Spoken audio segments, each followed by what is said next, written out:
a seamless dance between human and apex predator. A moment where trust, power, and wonder collided under the stadium lights.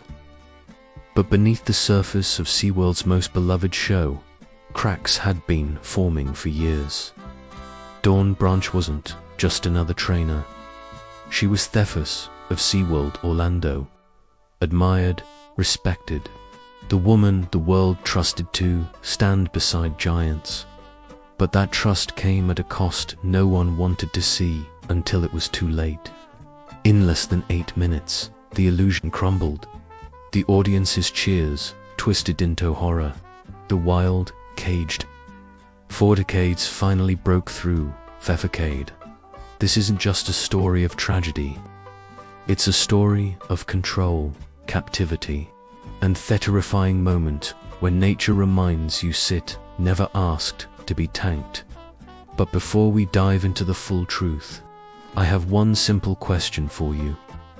Do you believe humans can truly control the world? Or are we just fooling ourselves until it's too late?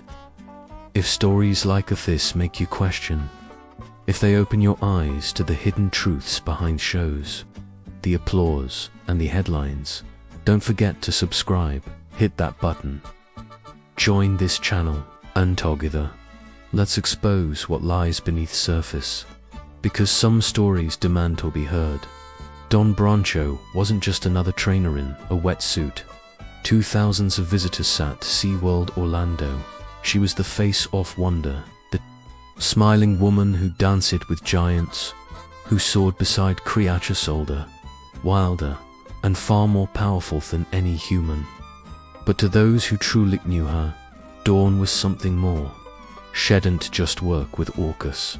She belonged to them as a child growing up in Indiana, far from the crashing waves and salt air. Dawn's love for the ocean bloomed like aquarium obsession. While other kids played with dolls or chased soccer balls, Dawn traced the curves of whales from photographs, memorized their names, studied their songs.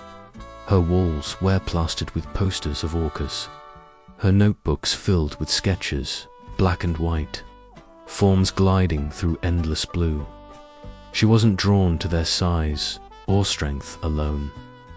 It was their mystery, the way they moved with grace and force, the intelligence behind their eyes, the language humans could barely begin to understand.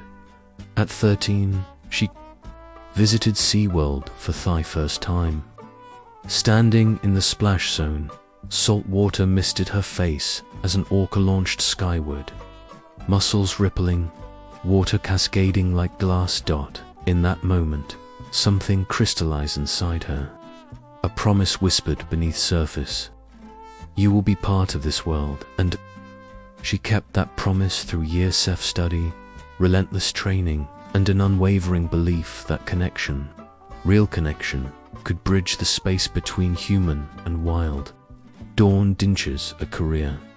She answered a calling, but some callings come with consequences no one can predict. SeaWorld Orlando shimmered under the Florida sun, a place where families laughed, children pressed their hands to the glass, and danced beneath neon lights. To the public, it was magic, perfect, safe. But Dawn Brancheau knew better. Behind the choreographed splashes and carefully timed music were shadows few ever noticed. Shadows shaped like confinement, like restless fins slicing chlorinated water, like the dull ache of captivity that no stadium roar could drown out. Dawn loved the whales, every scar, every unpredictable moment, every powerful breach that shook the stage. But love wasn't blind.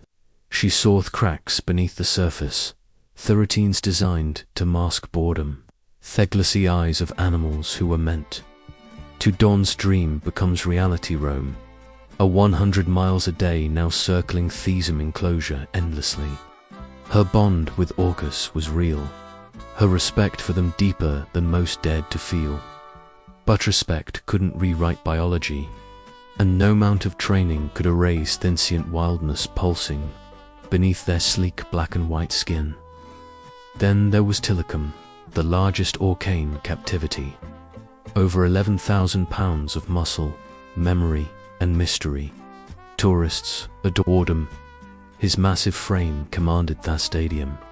His size, his strength, his shunting intelligence, breathtaking. But Dawn saw what others missed. Thea's story, the warnings etched into every bite mark, every moment of defiance. She read the reports. She noticed these shifts, his hesitation, his distant gaze, his silent rebellions. She didn't fear him, but she never underestimated him. What she feared quietly, deeply, was the illusion of everyone else believed. That wonder could tame the wild and trust alone could silence the ocean's oldest truths. The signs were always there. Quiet at first. Subtle shifts that most dismissed as quirks, moods, routine behavior from an animal too large, too complex to fully understand. But Don Brancheau paid attention. She noticed how Tilikum floated longer at the surface, still as stone, his enormous frame drifting like a shadow beneath the outer line. She watched his swim patterns change, the way he circled slower, how his powerful tail slapped harder against the sending vibrations through thick concrete that no audience could hear. Tough, untrained eye, he looked the star of the show, the perfect symbol of control and coexistence. But Dawn had spent years beside him. She knew the difference between calm and silent warning. She reported it, flagged her concerns, filled out forms, logged the behavioral changes with quiet urgency. Her voice was steady, measured, never dramatic. But beneath her professional calm was something more dangerous. Experience, instinct. Tilikum wasn't just tired. He was reaching the edge, but the system moved on. SeaWorld's schedule left no space for rest. Shows ran back to back, trainers rotated, tourists cheered, and the machine kept turning, fueled by ticket sales, merchandise, and the illusion that apex predators could thrive inside glass walls. The other trainers whispered backstage. Some shared her unease, others shrugged. They'd seen worse, heard it all before. Tilikum was a legend, but legends carried weight, and his history was written in scars. 2 deaths, years of captivity, and endless hours of isolation. Still, the show had to go on. Don understood the risks better than anyone. But love, real love for these creatures, kept her anchored to the platform day after day. She believed trust could hold cracks together. But deep down, she also knew when wildness fractures, it never warms. Twice, February 24th, 2010 dawned like any other. Florida morning, sunlight breaking through thin clouds, the air crisp with the scent of salt and chlorine. But beneath the surface of SeaWorld Orlando, something far older, far more dangerous stirred in silence. Don Brancheau woke early as she wasted, meticulous, disciplined.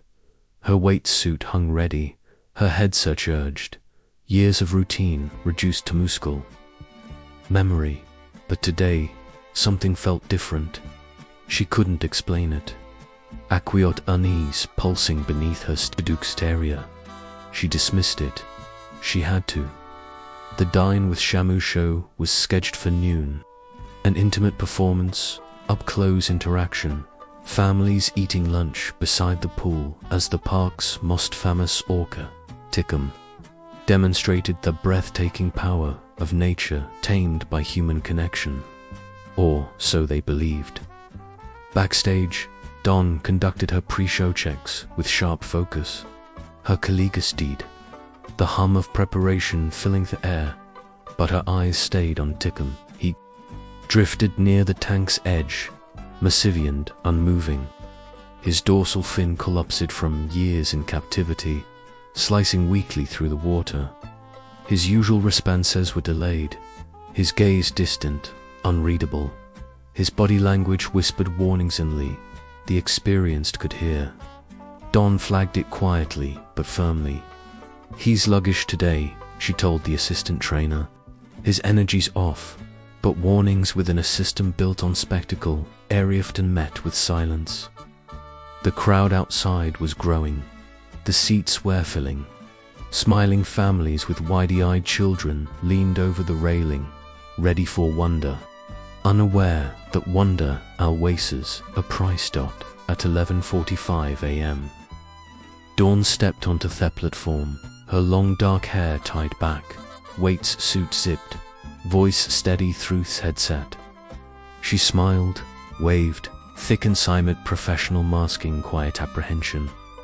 Tilikum breached on cue, drenching the audience with a flawless arc of water. Cracks beneath the surface applause erupted. Cameras flashed. For a heartbeat, it looked perfect.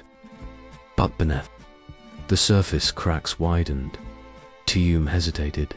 His platform slide was late, his tail slaps sharp and aggressive.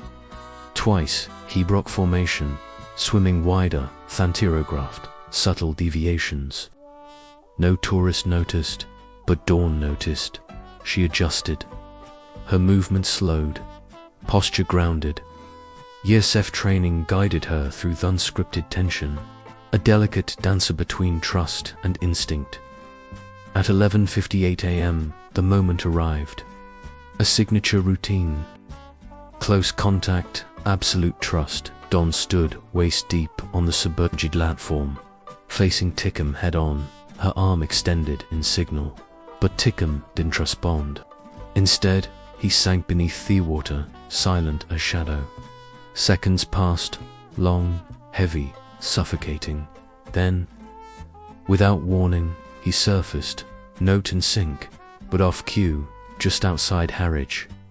Dawn adjusted again, calm, steady, controlled. But the wild does not always warn twice. In the next breath, Tilikum struck, just clamping down with violent precision, dragging her under in a flash of black and white muscle and boiling water. The audience gasped, some thinking it was part of the show. But Dawn's silence screamed the truth. The illusion had finally shattered. The water turned red. The moment Tilikum's jaws closed around Dawn Brancheau, the entire arena shifted from applause to shock. For a heartbeat, the crowd froze, unsure if it was still part of the performance, some even cheering, oblivious to the horror unfolding. But the screams came fast. Trainers on the edge of the pool leaped into action, their faces drained of color, their movements frantic yet rehearsed because deep down they had prepared for this moment. They just hoped it would never come. Tilikum dove deep, pulling Dawn beneath the surface with terrifying force. The massive whale twisted, thrashed, his immense weight turning the pool into a violent whirlpool of froth and crimson at times. Dawn's body surfaced, limp, struggling, only to be yanked down again into the depths. Seconds stretched into an eternity.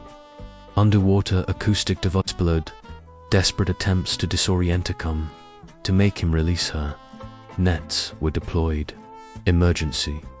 Sirens echoed across the amphitheater, but nothing reached him.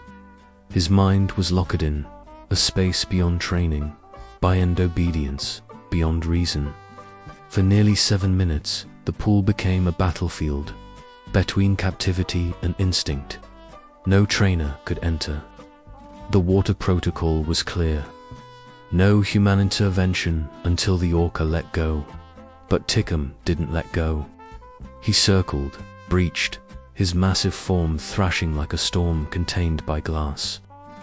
The audience, hundreds of families, children, tourists, watched in stunned silence. Some cried, others turned away, but most couldn't look. The line between their entertainment and raw primal reality had evaporated. When Tilikum finally surfaced and drifted still, Dawn's body floated beside him, lifeless, broken. It was 12:08 p.m. when staff recovered her from the water. CPR began instantly on the slick platform, but the outcome was clear. In less than 10 minutes, the illusion of control built over decayed shad collapsed. Trust was shattered.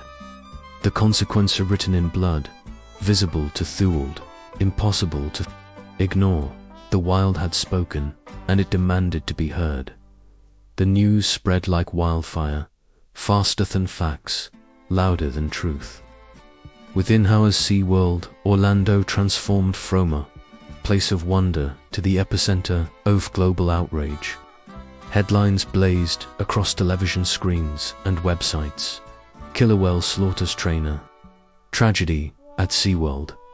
Beloved trainer killed by Orca. Tilikum.